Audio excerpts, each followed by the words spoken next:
SRH SRH ನೋಡಿ ನಮ್ಮ ಕರ್ನಾಟಕದ ಅಭಿನವ್ ಮನೋಹರ್ನ ಬಿಟ್ಬಿಟ್ಟಿದ್ದಾರೆ. ಇವರು ನಿಮ್ಗೆ ಜ್ಞಾಪಕ ಇದ್ರೆ ಸುಮಾರು ಚಾನ್ಸ್ ಕೊಟ್ರು, ಆ ಚಾನ್ಸ್ನ ಯೂಸ್ ಮಾಡ್ಕೊಳ್ಳಿಲ್ಲ.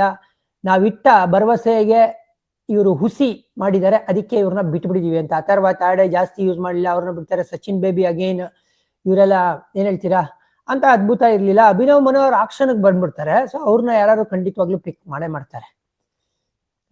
ನಮ್ಮ ಇವ್ರನ್ನ ಸ್ಮರಣ್ನ ರಿಟೈನ್ ಮಾಡಿದ್ದಾರೆ. ಲಾಸ್ಟ್ ಇಯರ್ ನಿಮ್ ಜ್ಞಾಪಕ ಇದ್ರೆ ಅವ್ರಿಗೆ ಇಂಜುರಿಯಿಂದ ಆಚೆ ಹೋಗಿದ್ರು. ಅವ್ರ ಬದಲು ಹರ್ಷ್ ದುಬ್ಬೆ ಬಂದ್ರು, ಹರ್ಷ್ ದುಬ್ಬೆನ ಇಟ್ಕೊಂಡಿದ್ದಾರೆ. ಇವರು ಸಖತ್ ಪ್ರತಿಭೆ ಅಂತ ಹೇಳಿ ಇವ್ರನ್ನ ಇನ್ವೆಸ್ಟ್ ಮಾಡಿರೋದು. ವಿಯಾನ್ ಮುಲ್ಡರ್ ಇವಾಗ ಆಡ್ತಾ ಇರಲ್ಲ ಸೌತ್ ಆಫ್ರಿಕಾಗೆ, ಅವ್ರನ್ನ ಬಿಟ್ಟಿರೋದು. ಮೊಹಮ್ಮದ್ ಶಮೀನ ಟ್ರೇಡ್ ಮಾಡ್ಬಿಟ್ರು LSGಗೆ. ರಾಹುಲ್ ಚಾರ್ನ ಬಿಟ್ಬಿಟ್ರು, right arm leg spinner. Last year ಭರವಸೆ ತೋರಿಸಲಿಲ್ಲ. ನಾವು ಕೂಡ ಊಹೆ ಮಾಡಿದ್ವಿ ರಾಹುಲ್ ಚಾರ್ನ ಇಟ್ಕೊಳ್ಳಲ್ಲ ಅಂತ, ಹಂಗೆ ಆಗಿದೆ.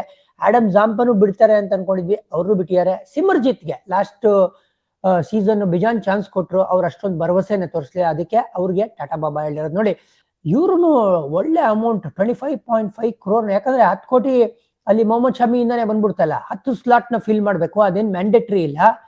ಒಂದಷ್ಟು ಕ್ವಾಲಿಟಿ ಅಡಿಷನ್ ಮಾಡ್ಕೊಂಡ್ರು ಅಂದ್ರೆ SRH ಮತ್ತೊಮ್ಮೆ ಧಮಾಕ ಮಾಡ್ಬೋದು ಅಂತ ನಂಗೆ ಅನ್ಸ್ತಾ ಇದೆ.